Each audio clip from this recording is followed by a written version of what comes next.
বাংলাদেশের খেলার দেখব না যতদিন জাকির, তৌহিদ হৃদয়, শামীম পাটোয়ারি আছে। ওরা যদি দল থেকে বাদ পড়ে, নতুন কোনো প্লেয়ার আসে, তখন থেকে খেলা আবার দেখা শুরু করব। এত বাজে খেলা দেখলে খুব খারাপ লাগে। এখন যদি বকাবকি করি, ফ্যামিলি আছে, মানুষজন আছে, সবাই খারাপ ভাববে যে খেলা বেহায়ারের মতো খেলা দেখে আবার ওদেরকে বকাবকি করে।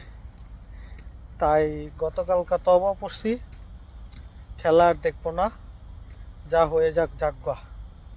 ওদের সাথে আর মাতামাতি করবো না। আর কি করব, খেলা না দেখাই ভালো। বকাবকিও করবো না, খেলাও দেখবো না, নির্ভেজালে থাকবো। তার থেকে বেটার ইউটিউবে মুভি দেখবো, নাটক দেখবো, সিনেমা দেখবো, ওইটাই ভালো। মাঝে মাঝে কন্টেন্ট বানাবো। তাই খেলা দেখে খুবই হতাশ আমরা, কি বলবো আর।